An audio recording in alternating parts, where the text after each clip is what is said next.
Hi, welcome back to another video, boys and girls. Today we will be looking at the Benko Gambit, and it's very popular. It's been playing nowadays, especially with Central Asian players. Not trying to be racist or stereotypical, but I've seen a lot of players from Kazakhstan play this recently, and like growing players who are currently international masters. They play this a lot because it's something that not many people delve into as white. So let's just get into it. So we have d4, and we have knight to f6, and we have c4, and we have c5. And this is the beginning of the Benko Gambit. After c5, obviously, you don't see many players take on c5, so you see the move d5, which is the main line, and today we will be discussing the main line just to tell you all, and it's opening number A59, so if you all wanted to check it out. So after d5, we have the move b5, offering your side pawn to get a weakness on d5, and try to exploit that. And obviously the main line would be accepting, and after pawn to a6, we have b takes a6 again. So let's just hold on a minute here, right? White has all his pawns, 1 2 3 4 5 6 7 8.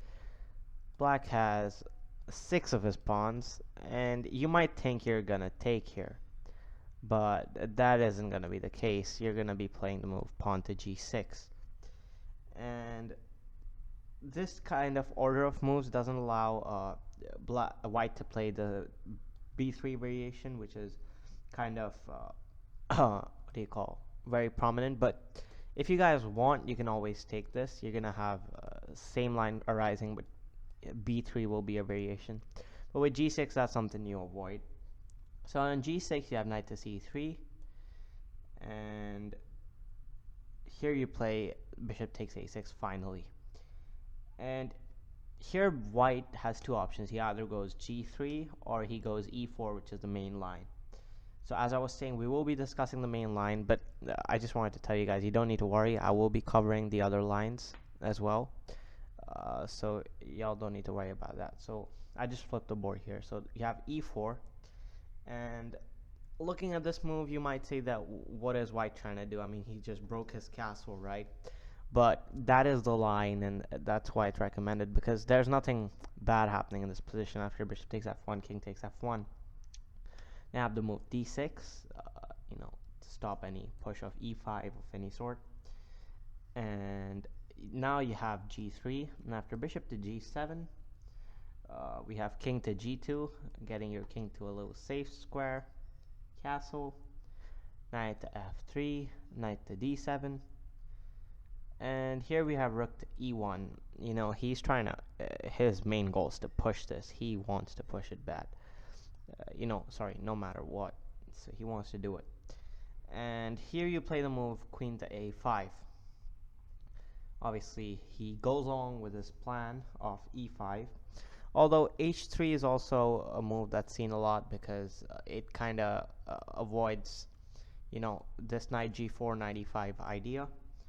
But you don't need to worry about it, because you're going to continue with your secondary plan, which is rook fb8. As the most typical setup with black's pieces, right? The whole idea of the Benko Gambit is to get these two rooks on these two open files right here. And after you play rook f to b8, you usually do see e5 eventually. And that's the only aggressive idea for white. And after d takes e5, knight takes e5, knight takes e5, rook takes e5, and rook b7, defending your e7 pawn. We have queen to f3, and this move, very interesting move, knight to e8. Obviously, black is trying to transfer his knight to d6 and get his knight towards the queen side, and also opens the diagonal for the dark squared bishop. So we obviously have rook to e2 going back, and after knight to d6, black starts slowly putting pressure on this kind of side, and you just realize, looking at this position, this bishop moves, you're gonna have problems on b2. This knight moves, you're again gonna have problems on b2. You cannot move your queen side. This whole area kind of, you know, trapped. You can't do anything because any move you make, you'll have to be very careful, and it will cause a lot of collateral damage. So after this, your position's very much fine. And the second move is like immediately going e5, which is the main line. And here you go knight to g4 because you have the option. After e takes d6, because obviously playing something like e6 won't be helpful, and it's kind of considered a bad move because after f takes e6, it just d takes e6, knight d e5. It just helps black's activity become better because he has this whole open file now. After something like bishop to f4, you can play the move c4, trying to get the outpost on d3. And obviously he'll have to take, I mean, I don't know what he'll do if you don't take. And doing this would be a bad idea because now, let's see, this pawn's gonna go anyways. You have this open file, you're threatening to take this knight on c3, and there's just a whole lot of plans. So you won't see him playing e6. He will take e takes d6, and after e takes d6, you have the move bishop to f4, threatening the pawn on d6. But you don't need to worry. You're gonna have a counter attack, counter move, which is rook to f to b8, which if he takes, I mean, he's just asking for a lot of trouble here. You're attacking f2, attacking his knight. If he goes something like this, he can always take rook takes a2. There's no problem with that. So you won't see him play that. Instead, white plays rook to e2, protecting the pawn. Now you have knight g to e5.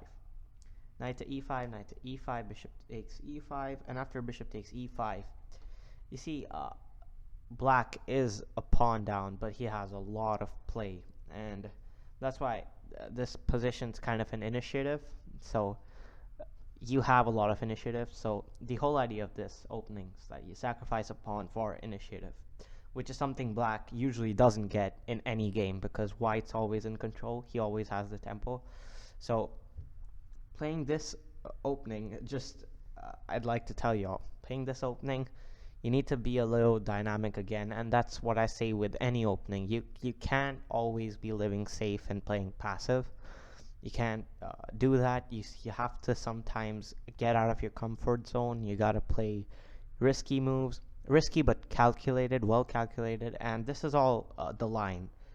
What I'm telling you all is purely the line. Or obviously, you won't always encounter the same moves with white.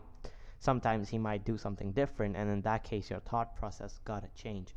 But your main ideas, you always need to remember, you've gotta focus mainly on the queen side. That's the reason why you gave those two pawns at the beginning, so that you can get some initiative on the queen side.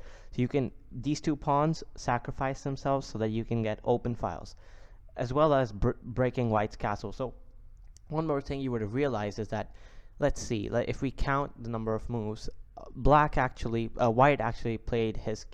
moved his king 2 times, which and not even counting castle, and he actually played an extra move to guarantee its safety, as you saw here, not on g3, on e4, and after bishop takes f1. So that's your first move, that's your second move to secure safety, and at that time you're developing.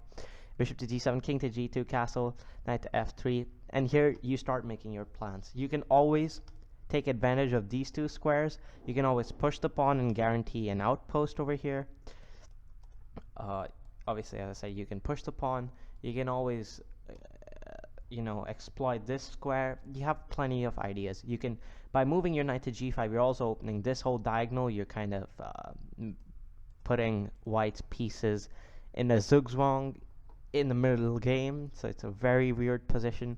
And you can obviously exploit his hanging kind of island pawns, like these 2 pawns, obviously, as I said, moving queen to a5, bringing your rook to b8, bringing your knight on e5. Those are all the ideas you can have, and with an open bishop file, that diagonal. Anyways, I will be doing a part 2 on this, so if you did enjoy the video, hit the like button, subscribe, comment any suggestions or advice you have for me, and I will see you all in the next one. Thanks for watching.